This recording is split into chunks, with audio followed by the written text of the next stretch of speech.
बच्चों आज हम रेंज निकालेंगे quadratic upon quadratic, quadratic upon quadratic, linear upon quadratic और क्वाड्रेटिक अपॉन लीनियर। ऐसे एक्सप्रेशनों की डोमेन और रेंज कैसे निकालेंगे, डोमेन और रेंज कैसे निकालेंगे, डोमेन एंड रेंज। देखिए क्वेश्चन लेता हूं, वहां सारी चीजें अच्छे से समझ लेंगे। डोमेन में क्या करना है, ये जो डिनोमिनेटर है, ये जो डिनोमिनेटर है वो नॉट इक्वल 0 होना चाहिए। वो सभी पॉइंट आएंगे जो डिनोमिनेटर को 0 नहीं बनाएंगे। यानी अगर आपको इसका डोमेन फाइंड करना है तो डोमेन कैसे फाइंड करेंगे, अपॉन में जो एक्सप्रेशन लिखा है वो 0 के बराबर नहीं हो, x की वो सभी वैल्यू हट जाएंगी जहां पर डिनोमिनेटर 0 बनेगा। तो अभी मैं एक एग्जांपल लेकर समझाता हूं कि रेंज कैसे निकालना है। रेंज काफी इंपॉर्टेंट है, ठीक है। क्वेश्चन क्या दिया, find range of x square plus x plus 1 upon x square plus x minus 1।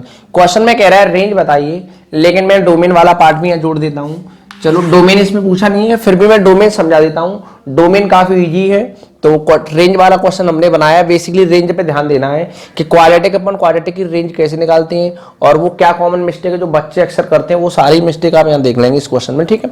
तो डोमेन कैसे निकालना है, डिनोमिनेटर जहां 0 बनेगा, डिनोमिनेटर वाला पॉइंट जहां पर 0 बनेगा वो रियल नंबर्स में से हट जाएंगे दोनों वैल्यू, ठीक है। तो देखिएगा आप x square plus x minus 1 कहां 0 बनेगा, मैं इधर डोमेन सॉल्व करना आपको बता रहा हूं, फिर हम रेंज पर ही आएंगे। तो ये कहां 0 बनेगा, आप इसकी वैल्यू निकालो, फैक्टराइज कर लेंगे। फैक्टराइज तो नहीं होते दिख रहे, तो आप सीधे आचार लगा करके वैल्यू निकाल सकते हैं।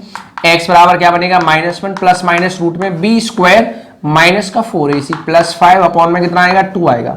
तो x बराबर क्या निकलेगा, -1 प्लस माइनस रूट में 5 अपॉन 2। यानी इसका डोमेन क्या निकलेगा, इसका डोमेन निकलेगा ऑल रियल नंबर, ये दोनों वैल्यू माइनस हो जाएंगी, यानी -1 प्लस रूट 5 अपॉन 2 और -1 माइनस रूट 5 अपॉन 2। देखिए इधर डोमेन कैसे निकलेगा, डिनोमिनेटर जहां 0 बनेगा वो पॉइंट आपको उठाना है। डिनोमिनेटर इन दो पॉइंट पे 0 बनेगा। डोमेन बेसिकली आप पूछा भी नहीं था, फिर भी मैंने आइडिया दे दिया है कि अगर कभी भी कोई एक्सप्रेशन अपॉन में दिया हो तो जो डिनोमिनेटर है वो नॉट इक्वल 0 होना चाहिए। अच्छा, तो ये जो दो वैल्यू है इन पे तो डिनोमिनेटर 0 बनेगा। ये दोनों क्या है, उसके रूट्स हैं। ये दोनों वैल्यू तो अगर आप x की जगह रखोगे तो ये क्वाड्रेटिक टर्म क्या बनेगा, 0 बनेगा। ये क्वाड्रेटिक एक्सप्रेशन 0 को जाएगा तो अपॉन में 0 बनेगा तो वो नॉट डिफाइन नहीं हो पाएगा। इसलिए सारे रियल नंबर के सेट में से दोनों वैल्यू हमने हटा दी, तो ये क्या आ गया आपका डोमेन। अब हमें रेंज फाइंड करना है। रेंज कैसे फाइंड करना है इसको ध्यान से समझें। रेंज फाइंड करने के लिए सबसे पहले इस एक्सप्रेशन को y बराबर लिखेंगे हम। लेट y इक्वल्स टू लिखेंगे क्या, x square plus x plus 1 upon x square plus x minus 1। एक एक स्टेप इधर सभी बच्चे समझें। सबसे पहले क्या करना है, इस एक्सप्रेशन को हमने y मान लिया। रेंज क्या होता है कि x की जो वैल्यू इसमें रखी जाएंगी वो तो डोमेन होगा, और x की वैल्यू रखने पर इस एक्सप्रेशन की जो वैल्यू आएंगी, जो आउटपुट्स हमें मिलेंगे, जो रिजल्ट हमें मिलेंगे, उनको क्या बोलते हैं हम, रेंज। यानी इस एक्सप्रेशन की रेंज हमने y मान ली, इसकी जो वैल्यू है वो हमने y मान ली। अब हम क्या कहेंगे कि y की जो वैल्यू होंगी वही रेंज है। अब क्या करना है, शुरू एक एक स्टेप पे ध्यान दो। पहला स्टेप क्या है कि इस पूरे एंटायर एक्सप्रेशन को हमने क्या मान लिया, y। अब आपको क्या करना है, क्रॉस मल्टीप्लाई, और जैसे ही आप क्रॉस मल्टीप्लाई करोगे तो इसका इंटू यहां करोगे, y x square plus y into x minus y बराबर इसका इंटू यहां करोगे, क्या बनेगा, x square plus x plus 1। अब इन सारे टर्म्स को एक तरफ लेकर आए और x में क्वाड्रेटिक बना लें। जब आप इसको इधर लाएंगे और एक्स स्क्वायर कॉमन लेंगे तो क्या बनेगा, y माइनस 1। इस x को इधर लाएंगे, x कॉमन लेने पे क्या बनेगा, y माइनस 1। इस प्लस 1 को इधर लाएंगे तो क्या बनेगा, माइनस y माइनस 1 बराबर 0। अब देखो क्या करना है, ये जो भी x की वैल्यू थी, x हमारा क्या था, रियल। जो हमारा डोमेन निकला उसमें ऑल रियल में से 2 पॉइंट माइनस कर दिए, लेकिन बाकी की जो वैल्यू बची वो रियल वैल्यू बची हैं। 2 पॉइंट हट जाएंगी लेकिन बाकी की वैल्यू तो रियल वैल्यू बचेंगी। अच्छा, तो x रियल होने का मतलब क्या है, ये जो x में क्वाड्रेटिक है, इस x में क्वाड्रेटिक एक्सप्रेशन का जो डिस्क्रिमिनेंट होगा वो कैसा होगा, नॉन नेगेटिव। डिस्क्रिमिनेंट कैसा होगा, 0 या 0 से बड़ा। क्यों हो रहा है, क्योंकि ये x में क्वाड्रेटिक है और x हमारा रियल है, तो इसके रियल रूट कब आते हैं, जब डिस्क्रिमिनेंट ग्रेटर देन 0 होगा अथवा इक्वल टू 0 होगा। अब d क्या होता है आपका, B square minus 4ac। b कितना है बच्चों, y माइनस 1 का whole square, b square minus 4ac minus का 4 ए कितना है y माइनस 1 और c कितना है देखो यहाँ पर कांस्टेंट माइनस का y माइनस का 1। अब देखो क्या करना है, इसको सिंप्लीफाई करेंगे y माइनस 1 का स्क्वायर, देखो माइनस इस ब्रैकेट में से कॉमन लूंगा तो यहाँ क्या बनेगा +4 y minus 1 y plus 1 greater than equal to 0। अब देखो y प्लस 1 y माइनस 1 का इंटू करो और y माइनस 1 का स्क्वायर एक्सपेंड करो, a square plus b square minus 2y plus 4, यहाँ पर क्या बनेगा y square minus 1 greater than equal to 0। अब देखिएगा इसका अंदर मल्टीप्लाई करोगे तो ये क्या बनेगा y square plus 1 minus 2y और यहाँ पर 4 का अंदर इंटू करोगे 4y स्क्वायर माइनस का 4 ग्रेटर देन इक्वल टू 0। अब देखिएगा ये हमने y माइनस 1 y प्लस 1 का मल्टीप्लाई किया, y स्क्वायर माइनस 1 बचा, 4 का अंदर मल्टीप्लाई किया उतना आ गया। अब देखो 4y square plus y square कितना आएगा 5y स्क्वायर और ये माइनस का 2y माइनस 4 प्लस 1 कितना आएगा -3 ग्रेटर देन इक्वल टू 0 बन जाएगा। अब इसके फैक्टराइजेशन करेंगे splitting the middle term, minus का 15 बनेगा 5y स्क्वायर माइनस का 5y प्लस का 3y माइनस का 3 ग्रेटर देन इक्वल टू 0। इसमें से क्या कॉमन है 5y, क्या बचेगा y माइनस 1, यहाँ से कॉमन है 3y माइनस 1। अब क्या आएगा y माइनस 1 और 5y plus 3 greater than equal to 0। अब देखो ये क्वाड्रेटिक इनइक्वालिटी है, क्वाड्रेटिक इनइक्वालिटी कैसे सॉल्व करते हैं वो मैं यहाँ समझा दे रहा हूँ और इनइक्वालिटी की एक अलग से सीरीज आने वाली है 1-2 दिन में, वहाँ पर सारी इनइक्वालिटी के कंसेप्ट हम अच्छे से सीखेंगे, कंप्लीट इनइक्वालिटी, ठीक है। तो देखो ये क्वाड्रेटिक इनइक्वालिटी का हल्का सा आइडिया मैं आपको यहाँ दे दे रहा हूँ। अगर कोई भी क्वाड्रेटिक एक्सप्रेशन हमने सॉल्व कर लिया, मान लो इस तरीके से आ गया और ग्रेटर देन इक्वल टू 0 है, हमें इसको सॉल्व करना है तो हम क्या करते हैं x की वैल्यू यहाँ से क्या निकलेगी 1 और x की वैल्यू इसका रूट क्या निकलेगा 3, तो नंबर लाइन पर हम 1 और 3 को प्लॉट करते हैं। इस मेथड को हम वेविकर मेथड बोलते हैं। ये पूरा इन डिटेल इनइक्वालिटी वाली सीरीज में आपको सिखाया जाएगा। अब देखो आप 3 से बड़ी वैल्यू कंसीडर करो, 3 से बड़ी वैल्यू अगर आप यहाँ रखोगे 4 रखोगे तो 4 में से 3 गया तो 1, 4 में से 1 गया तो 3, 3 इंटू 1 करोगे +3। तो साइन हमें लिखना है कि इसका साइन कैसा आया। अगर आप 1 और 3 के बीच की वैल्यू रखोगे तो यहाँ पर माइनस का साइन निकलेगा, अगर 1 से छोटी वैल्यू इन दोनों में रखोगे और मल्टीप्लाई करके पॉजिटिव साइन निकलेगा। आपको हमेशा ये लॉजिक ध्यान रखना है, अगर x का कोफिशिएंट पॉजिटिव है, अगर x का कोफिशिएंट पॉजिटिव है तो हमेशा अल्टरनेट साइन आते हैं, पहले इधर प्लस मिलेगा फिर माइनस फिर प्लस, अल्टरनेट साइन चलते हैं। x का कोफिशिएंट पॉजिटिव है और लीनियर फैक्टर लिखें जब की बात कर रहा हूं मैं, और पूरा वेविकर मेथड अगर बड़ी बड़ी पावर आ जाए अपॉन में एक्सप्रेशन आ जाए, वो पूरा इन डिटेल हम इनइक्वालिटी की सीरीज में सीखने वाले हैं, ठीक है। तो यहाँ पर क्या किया हमने प्लस माइनस प्लस। अब आंसर कौन सा होगा, अब देखो आप ये जो एक्सप्रेशन था वो कैसा है 0 से बड़ा, ये जो एक्सप्रेशन लिखा है वो 0 से बड़ा है यानी पॉजिटिव है, तो जिधर जिधर पॉजिटिव है वो वाले रीजन आपके आंसर हो जाएंगे, वो इंटरवल क्या होगा x की वैल्यू होगी इसको सेटिस्फाई करने वाला। तो x बराबर क्या आएगा -∞ से 1 और यूनियन 3 से इन्फिनिटी। देखो इन्फिनिटी पे तो हमेशा ओपन लगेगा।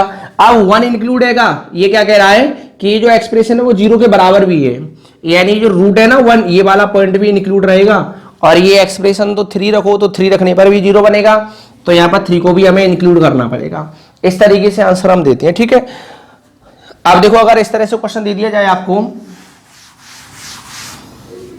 कहीं पर ये दे दिया x - 1 x - 4 less than equal to 0, तो आप क्या करेंगे, इसका रूट क्या है 1, ये वाला रूट क्या है 4, x के कोफिशिएंट पॉजिटिव है, सभी लीनियर है, तो क्या बनेगा बच्चों प्लस माइनस प्लस। ये जो एक्सप्रेशन है x के कोफिशिएंट पॉजिटिव है और सभी लीनियर है, तो क्या चलेगा, इधर पॉजिटिव साइन आएगा फिर positive negative positive, alternate sign हमेशा आता है।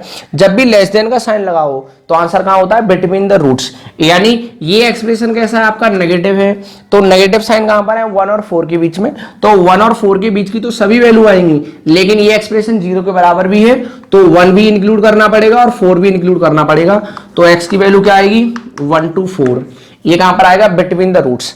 अगर मान लो इक्वल का साइन नहीं होता तो हम 1 और 4 को इंक्लूड नहीं करते, फिर हमें ओपन इंटरवल लगाना पड़ता। अगर x का कोफिशिएंट एक आध जगह माइनस का होता तो माइनस कॉमन लेकर के RHS में भेजते, इनइक्वालिटी का साइन चेंज होता, फिर उस तरीके से सॉल्व करना पड़ता है। इनइक्वालिटी की सीरीज में आप सारे कंसेप्ट इनइक्वालिटी के सीख जाएंगे, ठीक है। तो यहाँ पर देखो एक रूट क्या निकलेगा 1 और दूसरा क्या निकलेगा इसका -3/5, इन्हें नंबर लाइन पे प्लॉट करो। नंबर लाइन पे 1 यहां पर आएगा और माइनस का 3/5 यहाँ इन्फिनिटी और यहाँ कितना आएगा माइनस इन्फिनिटी। y के कोफिशिएंट पॉजिटिव है, सभी लीनियर फैक्टर तो हमेशा क्या बनेगा प्लस माइनस प्लस। अब ये जो एक्सप्रेशन लिखा हुआ है, ये जो एक्सप्रेशन है वो कैसा है 0 से बड़ा, ये एक्सप्रेशन कैसा है 0 से बड़ा यानी पॉजिटिव। तो हमारा जो आंसर है वो यहाँ पर आएगा और यहाँ पर आएगा। आप देखेंगे इक्वलिटी भी लगा हुआ है, इसका मतलब है कि ये एक्सप्रेशन 0 के बराबर भी हो सकता है। तो -3/5 और 1 पे लगेगा क्लोज इंटरवल।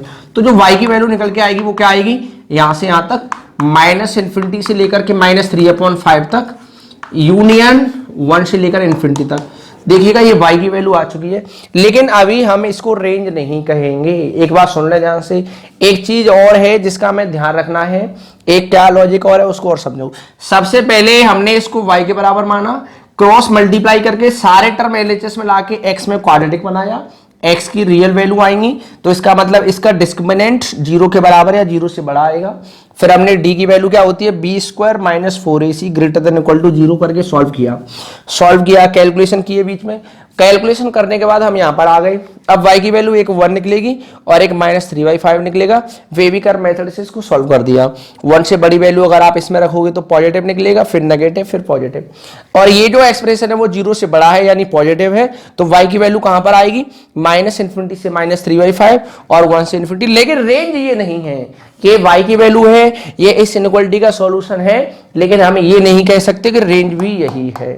अब सुनो करना क्या है, ये जो अब किस चीज का ध्यान रखना है, जो पॉइंट हमें ध्यान रखना है उस वाले पॉइंट को और सभी बच्चे समझे। मैं यहाँ साइड में आपको समझा दे रहा हूं। देखिएगा ये जो हमने x में क्वाड्रेटिक बनाया, यहां पर हमें क्या देखना है, कोफिशिएंट ऑफ x² 0 के बराबर नहीं होना चाहिए। इस चीज का हमें ध्यान रखना है, कोफिशिएंट ऑफ x² 0 के बराबर नहीं होना चाहिए, तभी तो क्वाड्रेटिक रहेगा। तो हमें अगर y-1 को 0 कर दें, अगर कोफिशिएंट ऑफ x² को 0 करें, तो y की वैल्यू कितनी आएगी 1। मैं क्या कह रहा हूं, कोफिशिएंट ऑफ x² 0 नहीं हो, कहने का मतलब y की वैल्यू 1 नहीं होनी चाहिए, क्योंकि ये y की वैल्यू 1 पे ही 0 बनेगा, यानी y की वैल्यू 1 नहीं होनी चाहिए। तो हमें ये चेक करना है क्या y की वैल्यू 1 किसी x के करस्पॉन्डिंग ऑब्टेनेबल है, क्या किसी पार्टिकुलर x के लिए y की वैल्यू 1 आ सकती है, ये हमें चेक करना पड़ेगा। अगर y की वैल्यू 1 ऑब्टेनेबल है तब तो 1 इसमें इंक्लूड रहेगा, अगर हमें 1 नहीं मिलेगा तो इसमें से 1 को हटाना पड़ेगा, 1 पे ओपन इंटरवल लगाना पड़ेगा। इस चीज का हमें ध्यान रखना पड़ता है। अगर मान लो कोई कॉमन फैक्टर कैंसिल हो रहा होता है, उसका एक और लॉजिक है, उसको मैं अभी समझाऊंगा आगे। अभी क्या करना है, ये तो सॉल्व कर लिया। अब क्या करना है, x² का जो कोफिशिएंट है अगर ये 0 हो जाए तो y कितना आ रहा है 1, तो हमें ये चेक करना पड़ेगा कि क्या y की वैल्यू 1 ऑब्टेनेबल है। तो y की वैल्यू आप 1 यहाँ रखो, y की वैल्यू 1 यहाँ रखेंगे तो 1 बराबर क्या बनेगा, x² + x + 1 upon x² + x - 1। अब हम क्रॉस मल्टीप्लाई करेंगे और क्रॉस मल्टीप्लाई करो क्या बनेगा, x² + x - 1 बराबर x² + x + 1। x² से x² कैंसिल, x से x कैंसिल, -1 बराबर 1 आ गया, जो कि क्या आ गया फॉल्स। ये ऐसा तो पॉसिबल ही नहीं हो सकता, -1 1 के बराबर हो सकता है क्या, नहीं। यानी y की वैल्यू 1 किसी भी x के लिए ऑब्टेनेबल नहीं है, तो y की वैल्यू 1 इसमें से हटानी पड़ेगी। तो फाइनल जो रेंज हम लिखेंगे, तो रेंज क्या आएगा बच्चों, -इन्फिनिटी से लेकर के -3/5 क्लोज इंटरवल यूनियन 1 से इन्फिनिटी, यानी 1 पे ओपन इंटरवल लगेगा, 1 को भी इसमें से एक्सक्लूड करना पड़ेगा, 1 इंक्लूड नहीं हो सकता। यानी y की वैल्यू 1 ऑब्टेनेबल नहीं है किसी भी x के लिए, y की वैल्यू 1 x की किसी भी वैल्यू पे हमें नहीं मिल सकती है। एक बार और देखें, बिल्कुल सिंपल सा क्वेश्चन है। इस एक्सप्रेशन को y के बराबर मानो, सुनो, इस वाले एक्सप्रेशन को y के बराबर मानो, क्रॉस मल्टीप्लाई करो और सारे टर्म LHS में लेकर के आइए। अब ये बनेगा x में क्वाड्रेटिक। अब यहां से दो केस होते हैं, अगर कोफिशिएंट x² का 0 है, अगर y-1 0 है, तो वो मैंने लास्ट में सॉल्व कर लिया है, y की वैल्यू 1 आएगी। फिर मैं चेक करता हूं कि y की वैल्यू 1 ऑब्टेनेबल है क्या, y की वैल्यू 1 रखी, क्रॉस मल्टीप्लाई किया, कोई x नहीं निकल के आया, -1 बराबर 1 आ गया, जो कि स्टेटमेंट गलत है। यानी y की वैल्यू 1 हमें नहीं मिल सकती है। शुरू में तो ये क्लियर हो गया। अच्छा अब देखो, यहाँ पर आ जाए, अगर ये x की जो वैल्यू आएंगी ये x में क्वाड्रेटिक है और जो x की वैल्यू यहाँ रखी जाएंगी वो रियल वैल्यू रखी जाएंगी। तो रियल x की रियल वैल्यू के लिए जो डिस्क्रिमिनेंट है वो 0 से बड़ा या 0 के बराबर होता है। ठीक है, तो ये क्या होता है बच्चों, b square minus 4ac, b की वैल्यू ये है, a की वैल्यू इतनी है, c की वैल्यू इतनी है। फिर हमने सारी कैलकुलेशन की है और कैलकुलेशन करने के बाद हम यहां तक आ गए। अब एक क्वाड्रेटिक इनइक्वालिटी कैसे सॉल्व करते हैं, नंबर लाइन पर इन दोनों के रूट्स को प्लॉट करते हैं। अब ये 1 से बड़ी वैल्यू अगर आप इसमें रखोगे तो पॉजिटिव साइन आएगा। आप हमेशा ध्यान रखें अगर y के कोफिशिएंट पॉजिटिव है और ये सभी लीनियर फैक्टर है तो इस लास्ट वाले रूट के इधर साइन हमेशा पॉजिटिव आता है। फिर अल्टरनेट साइन चलती है, प्लस माइनस प्लस इस तरीके से चलेगा। और ये जो एक्सप्रेशन है वो 0 से बड़ा है, अगर ग्रेटर देन का साइन है तो आंसर होता है आउटसाइड द रूट्स, रूट से बाहर की तरफ। तो क्या बनेगा, एक इंटरवल ये आएगा और एक इंटरवल ये आएगा, -3/5 और 1 पे क्लोज लगेगा कि नहीं लगेगा, वो ऐसे पता चलेगा कि ये क्वाड्रेटिक एक्सप्रेशन 0 के इक्वल भी है, यानी ये रूट्स भी इंक्लूड करने पड़ेंगे। -3/5 पे ही ये 0 बन रहा है और 1 पे भी ये 0 बनेगा इसलिए। ठीक है, अब ये फाइनल रेंज नहीं है, अभी हमें ये और करना है कि कोफिशिएंट x स्क्वायर का अगर 0 हो जाए तो y की वैल्यू क्या बनेगी, 1। तो ये हमें चेक करना पड़ेगा क्या y की वैल्यू 1 ऑब्टेनेबल है, तो y की वैल्यू 1 यहाँ रखेंगे। सॉल्व करने पर x की कोई वैल्यू नहीं निकली। अगर मान लो x की वैल्यू 5 आती तो इससे ये पता चलता कि x की वैल्यू 5 रखने पर y हमें 1 मिल सकता है, तो हम इसको इंक्लूड कर लेते, इसलिए हमें ये एक्सक्लूड करना पड़ा। रेंज क्या होगा, रेंज तो यही है लेकिन 1 को हमने हटा दिया इस तरीके से। अब एक दूसरा एग्जांपल देखते हैं और अच्छे से समझ में आ जाएगा। अब हमें इसकी रेंज सॉल्व करनी है, find range of fx, quadratic upon quadratic करके दिया है, इसकी हमें रेंज निकालनी है। तो सबसे पहले क्या करेंगे, आप इसको y बराबर लिखेंगे, let y equals to x square minus x plus 1 upon x square plus x plus 1। अब आप क्रॉस मल्टीप्लाई करेंगे तो इसका इंटू इधर करोगे कितना आएगा, y x square plus y x plus y बराबर, और यहाँ पर कितना है x square minus x plus 1। अब इन सारे टर्म्स को LHS में लेकर आएंगे तो एक्स स्क्वायर इधर आएगा, कॉमन लेंगे तो कितना बनेगा, वाई माइनस 1। ये इधर आएगा, प्लस का एक्स बनेगा, एक्स कॉमन लेने पर क्या बनेगा, वाई प्लस 1। इसको इधर लाऊंगा तो कितना बनेगा, वाई माइनस 1 बराबर में 0। अब बच्चों क्या करना है, ये एक्स तो आपका रियल होगा क्योंकि यहाँ जो x रखूंगा जो भी डोमेन इसका निकलेगा आप इसको 0 के बराबर रख लेंगे, देख लेंगे। तो कहने का मतलब ये है अगर हम इसका डोमेन निकालेंगे तो ये एक्सप्रेशन कभी 0 बनता ही नहीं है, ये एक्सप्रेशन हमेशा पॉजिटिव आएगा। अभी कैसे पॉजिटिव आएगा इस पॉइंट को मैं अभी समझाऊंगा आपको। तो ये x की जो वैल्यू है वो सारी रियल वैल्यू इसमें रखी जाएंगी।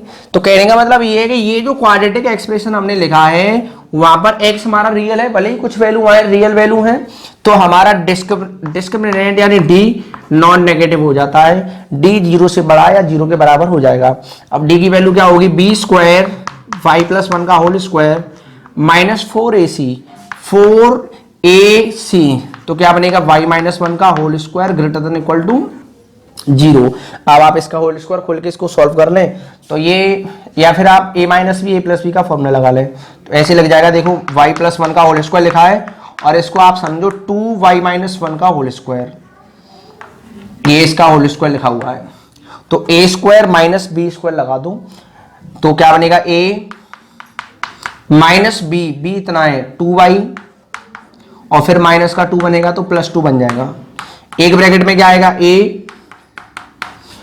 प्लस बी, प्लस लगाएंगे फिर 2y और माइनस का 2 ग्रेटर देन इक्वल टू 0। अब देखिएगा क्या बनेगा, माइनस का 2y प्लस का y, माइनस का y, 2 प्लस 1 कितना बनेगा 3, और यहां देखो 2y प्लस y कितना बनेगा 3y, और माइनस 2 प्लस 1 कितना बनेगा -1 ग्रेटर देन इक्वल टू 0। अब आपको क्या करना है, y के कोफिशिएंट पॉजिटिव होनी चाहिए, यहाँ y का कोफिशिएंट नेगेटिव है, माइनस हमने कॉमन लिया और माइनस कॉमन लेने पर क्या बनेगा, y माइनस 3 और यहाँ पर 3y minus 1 greater than equal to 0। और जैसे ही हमने इस माइनस को उधर भेजा तो इनइक्वालिटी का साइन चेंज हो जाता है, तो y माइनस 3 और यहाँ आएगा 3y minus 1 less than equal to 0। अब देखिएगा क्या करना है, नंबर लाइन बना लें, यहाँ इन्फिनिटी, यहाँ माइनस इन्फिनिटी, ये निकलेगा +3, ये निकलेगा +1/3, प्लस माइनस प्लस। देखो y के कोफिशिएंट पॉजिटिव है, सभी लीनियर फैक्टर हैं तो हमेशा साइन इसी प्रकार से आते हैं। अब देखिएगा ये जो एक्सप्रेशन है वो कैसा है, 0 से छोटा या 0 के बराबर। नेगेटिव होने की वजह से तो इसके बीच की वैल्यू मिलेंगी, लेकिन 0 के बराबर भी है तो y की जो वैल्यू आएगी वो क्या आएगी, 1/3 से 3 तक। तो अभी हम ये नहीं कह सकते क्लियरली कि रेंज भी यही होगा। अब हमें क्या चेक करना है कि एक्स स्क्वायर का जो कोफिशिएंट है वो 0 ना हो। अगर हम ये हमें चेक करना पड़ता है, अगर आप कोफिशिएंट ऑफ एक्स स्क्वायर 0 कर दें, अगर आपने कोफिशिएंट ऑफ एक्स स्क्वायर 0 रखा तो y माइनस 1 बराबर क्या बनेगा 0, y की वैल्यू क्या आएगी 1। अब हमें ये चेक करना है क्या y की वैल्यू 1 ऑब्टेनेबल है। अब y की जगह 1 रखोगे बराबर में x square minus x plus 1 upon में x square plus x plus 1, cross multiply करोगे x square plus x plus 1 बराबर x square minus x plus 1, इससे ये कैंसिल, इसको इधर लाऊंगा 2x बराबर में 0, तो x बराबर क्या आ गया 0, यानी x की वैल्यू 0 के लिए y बराबर 1 ऑब्टेनेबल है। और अभी इससे पहले वाले क्वेश्चन में y की जो वैल्यू आई थी 1, वो x की किसी भी वैल्यू के लिए ऑब्टेनेबल नहीं थी, तो y की वैल्यू 1 हटा दी, y की वैल्यू 1 मिल सकती है, तो y की वैल्यू 1 भी इसके अंदर इंक्लूड है। 1/3 से 3 के बीच के नंबर में 1 भी आ गया। अगर मान लो कोई x नहीं मिल पाता तो हमें y की वैल्यू 1 भी इसमें से माइनस करनी पड़ती, तो हम कह सकते हैं अब ये कंप्लीट जो सेट निकला है वही हमारा रेंज है। एक बार और समझ लें, सबसे पहले क्वाड्रेटिक अपॉन क्वाड्रेटिक हो या लीनियर अपॉन क्वाड्रेटिक हो या क्वाड्रेटिक अपॉन लीनियर एक्सप्रेशन मिले तो सबसे पहले उसको y बराबर लिखेंगे, फिर आप क्रॉस मल्टीप्लाई करेंगे और RHS के सारे टर्म्स को LHS में लेकर के आएंगे। अब क्या करना है, d greater than equal to 0 करना है क्योंकि x हमारा रियल है। अब देखो d की वैल्यू होती है b square minus 4ac, x में क्वाड्रेटिक है तो ये a है और x का कोफिशिएंट v है, ये कांस्टेंट टर्म आपका c है। सारी वैल्यू हमने लिख ली है, फिर हमने कैलकुलेशन कर दिया, आप होल स्क्वायर खोल के कैलकुलेशन कर लो, मैंने आइडेंटिटी लगा ली a minus b a plus b वाली, ठीक है। तो सॉल्व होने के बाद इतना आ गया, y के कोफिशिएंट पॉजिटिव रखने के लिए माइनस कॉमन लिया और माइनस को उधर भेजेंगे तो इनइक्वालिटी का साइन चेंज हो जाता है, ठीक है। इस तरीके से आपको सॉल्व करना था। ये y की वैल्यू 1/3 आएगी, यहाँ से y की वैल्यू 3 आएगी, साइन प्लस माइनस प्लस आएंगे। अब देखें ये एक्सप्रेशन नेगेटिव है, नेगेटिव यहाँ पर है तो y की वैल्यू 1/3 से 3 तक आएंगी और 0 के बराबर भी है तो दोनों के दोनों पॉइंट भी हमें इंक्लूड करने पड़ेंगे, ठीक है। अब देखो इसके बाद क्या करना है, कोफिशिएंट ऑफ एक्स स्क्वायर 0 के बराबर रखो, y की वैल्यू 1 आएगी। बेसिकली हम कहेंगे y 1 नहीं होगा, वो चेक करना पड़ता है कि y की वैल्यू 1 क्या हमें ऑब्टेनेबल है किसी x के लिए, क्या y बराबर 1 आ सकता है। तो चेक किया तो पता चला x की वैल्यू 0 पे y 1 आ जाएगा और x की वैल्यू 0 तो इसके डोमेन में भी है, ठीक है। इस तरीके से है। Find range of fx equals to x plus 2 upon x square minus 8x minus 4। यहाँ पर क्या दिया बच्चों, linear upon quadratic. Linear upon quadratic का भी कंसेप्ट वही है जो हमने पीछे वाले 2 सवालों में सीखा है। क्या करना है, इस वाले एंटायर एक्सप्रेशन को आप y बराबर लिखेंगे, let y equals to x plus 2 upon x square minus 8x minus 4। अब आप क्रॉस मल्टीप्लाई करेंगे तो कितना बनेगा, yx स्क्वायर माइनस का 8xy माइनस का 4y और बराबर में x प्लस 2। अब इन सारे टर्म्स को इधर लेकर आएंगे तो क्या बनेगा, yx स्क्वायर और ये वाला टर्म इधर आएगा, माइनस का x कॉमन ले लिया तो क्या बनेगा यहाँ पर 8y प्लस 1 बनेगा। इसको इधर लाऊंगा तो माइनस का 4y माइनस 2 बराबर में 0। अब ये देखिएगा ये क्या बन चुका है, x में क्वाड्रेटिक, x हमारा कैसा है रियल, तो डिस्क्रिमिनेंट क्या करना पड़ेगा हमें, ग्रेटर देन इक्वल टू 0। तो d की वैल्यू क्या होती है b स्क्वायर, b कितना है ये भी और आगे माइनस भी है, स्क्वायर करोगे माइनस का तो पॉजिटिव ही आएगा। तो क्या लिखूंगा मैं, 8y प्लस 1 का होल स्क्वायर माइनस 4ac, 4 का इंटू इधर करूंगा 4a और c कितना है माइनस का 4y माइनस का 2 ग्रेटर देन इक्वल टू 0। अब हमें इसको सॉल्व करना है तो देखिएगा इसका अगर हम स्क्वायर करें तो कितना बनेगा, 64y स्क्वायर प्लस 1 और प्लस 2 8 जा 16y। अब देखो माइनस का इंटू माइनस में करोगे पॉजिटिव टर्म बनेंगी, 4 into 4 16y square, 4 into 2 8y greater than equal to 0। अब देखें इधर अगर हम इन दोनों को प्लस करें तो कितना बनेगा 80y स्क्वायर। अब देखिएगा y वाला टर्म कितना आएगा 8y, 8 और 16 24 बन जाएगा, 16 प्लस 8 कितना बनेगा 24y और प्लस कांस्टेंट टर्म कितना 1 ग्रेटर देन इक्वल टू 0। अब इसके फैक्टर चेक करो तो फैक्टर हो जाएंगे 20 प्लस 4 20y प्लस 4y 24 और 20y का इंटू 4y में करोगे तो इसके मल्टीप्लाई के बराबर आ जाएगा। तो देखो क्या बनेगा यहाँ पर 80y square, splitting the middle term कर देना, 20y plus 4y plus 1 greater than equal to 0। तो यहाँ से कितना कॉमन है 20y, क्या बनेगा 4y प्लस 1 और ये बनेगा 4y प्लस 1। अब क्या कॉमन आएगा, 4y प्लस 1 और 20y प्लस 1। अब देखिए नंबर लाइन बनाए, या इन्फिनिटी या माइनस इन्फिनिटी। अब आपको क्या करना है, यहां से y की वैल्यू निकलेगी -1/4 यानी -0.25, यहां से निकलेगा -1/20 यानी -0.05। माइनस में 0.05 बड़ा होगा, वो राइट हैंड साइड में आता है बड़ा वैल्यू, यानी 1/20 लिख लिया, और ये -0.25 वो छोटा वैल्यू है, वो इधर आएगा। तो y के कोफिशिएंट पॉजिटिव है और ये लीनियर है, तो हमेशा साइन इसी प्रकार से आती है। अब आप देख सकते हैं ये एक्सप्रेशन 0 से बड़ा है, पॉजिटिव है, तो आंसर हमारा इधर रहेगा, आउटसाइड द रूट्स, जिधर पॉजिटिव है ना उस रीजन में। तो y की वैल्यू क्या आएगी, -इन्फिनिटी से माइनस का 1/4 -1/20 से इन्फिनिटी। अब हमें चेक करना है कि यही रेंज है। अब लास्ट में क्या करना पड़ता है, एक्स स्क्वायर का कोफिशिएंट 0 कहां बनेगा वो हमें चेक करना है। तो देखेंगे इधर, अगर हम कोफिशिएंट ऑफ एक्स स्क्वायर 0 कर दें, अगर हम कोफिशिएंट ऑफ एक्स स्क्वायर 0 कर दें तो y बराबर क्या बनेगा, 0 बनेगा। अगर आप y की वैल्यू 0 रखोगे, यहाँ पर मैं यहाँ सॉल्व कर लेता हूँ ऊपर, देखें इधर, अगर हम y की वैल्यू 0 रखें तो साफ दिख रहा है x की वैल्यू -2 निकलेगी। अगर आपने y की वैल्यू 0 रखी तो x + 2 upon x square -8x - 4, इसका इधर इंटू होगा, तो x + 2 बराबर 0, और यहाँ से x की वैल्यू क्या निकलेगी, -2, यानी y की वैल्यू 0 ऑब्टेनेबल है -2 पर। ठीक है, तो y की वैल्यू 0 आ सकती है, तो 0 भी इसमें इंक्लूड हो जाएगा, और -1/20 से जो बड़ी वैल्यू है उनमें 0 भी हमें मिल जाएगा। ठीक है, क्योंकि पॉजिटिव इन्फिनिटी तक जा रहा है, 0 भी इंक्लूड रहेगा। अगर मान लो x की वैल्यू -2, x की कोई वैल्यू ही नहीं मिल पाती, तो हमें इसमें से 0 को माइनस करना पड़ता, 0 को एक्सक्लूड करना पड़ता। अब ये जो सेट लिखा हुआ है कंप्लीट, ये जो लिखा हुआ है यही हमारा रेंज है, रेंज भी यही हो जाएगा, बस ये चेक और करना है। अब मैं एक ऐसा क्वेश्चन बताता हूं जिनमें एक कॉमन फैक्टर कैंसिल हो रहा हो, एक या एक से ज्यादा फैक्टर कैंसिलेशन हो रहा हो, तब किस तरह से सॉल्व करना है। फाइंड रेंज ऑफ f(x) बराबर x² - 5x + 4 upon x² - 3x + 2 है, तो क्वाड्रेटिक अपॉन क्वाड्रेटिक, लेकिन हमने देखा कि एक कॉमन फैक्टर दोनों में है, x की वैल्यू 1 पे ये भी 0 बनेगा, x की वैल्यू 1 पे ये भी 0 बनेगा, यानी x - 1 दोनों का फैक्टर है। तो आप देखेंगे ये जो fx का मतलब y, एक ही बात है, तो y बराबर क्या बनेगा, इसके फैक्टराइजेशन क्या बनेगा, x - 1 और x - 4, इसका फैक्टराइजेशन क्या बनेगा, x - 1 और x - 2।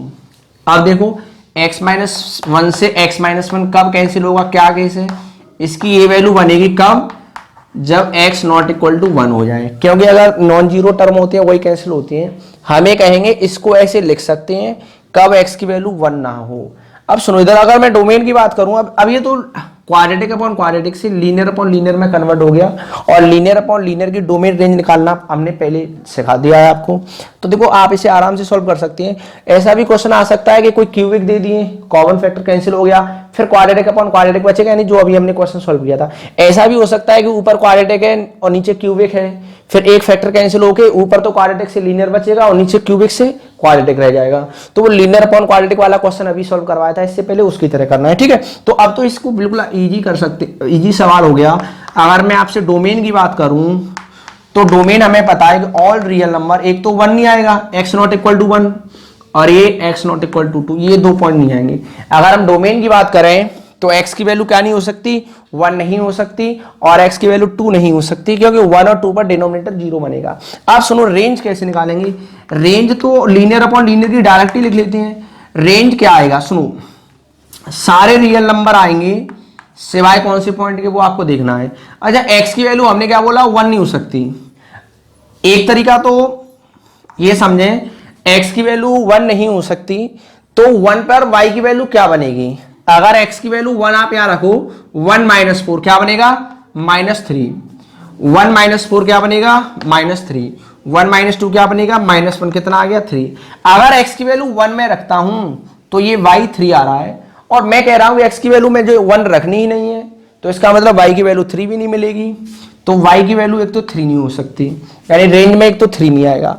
अब ये linear upon linear, linear upon linear का क्या निकलेगा, रेंज 4 देखें, x का कोफिशिएंट ऊपर से, x का कोफिशिएंट ऊपर से, 1/1 कितना बनेगा, 1, यानी रेंज में 1 भी नहीं आ सकता। रेंज में सारे रियल नंबर आएंगे सिवाय 1 और 3 के। 3 और 1 लिखा है, चाहे 1 को पहले लिख दो 3 के बाद में लिख दो, कोई फर्क नहीं पड़ता। डिस्क्रीट सेट है, केवल 2 एलिमेंट है, ठीक है। देखो एक बार और समझो, x की वैल्यू 1 नहीं हो सकती, डोमेन में से 1 हट गया, 2 नहीं हो सकती क्योंकि x माइनस 2 भी अपॉन में आ रहा है, 0 बनेगा, 2 नहीं हो सकता।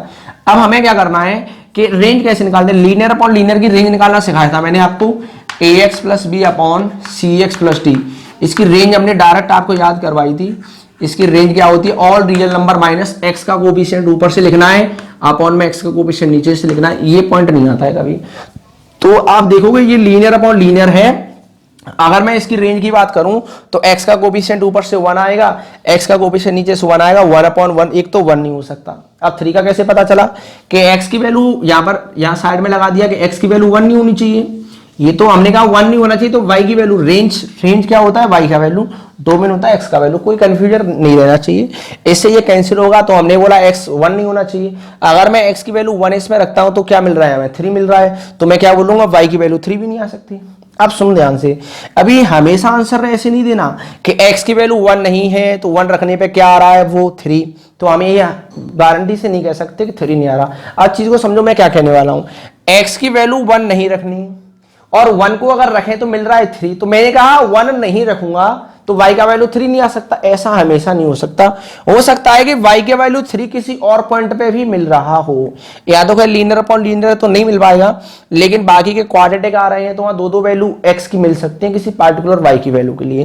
कहने का मतलब ये है कि x की वैल्यू 1 पे तो 3 आ ही रहा है, ऐसा भी हो सकता है कि x की किसी और वैल्यू पे भी 3 मिल रहा हो, तो उस टाइम ये पॉसिबिलिटी बन सकती है। इस चीज का विशेष ध्यान रखें। तो ये हमें चेक करना पड़ेगा, और चेक कैसे करना है इसको और देखें। हमें चेक करना पड़ेगा, ये 3 वाला जो पॉइंट है ये हमें चेक करना पड़ेगा, इसको हम हमेशा चेक करेंगे।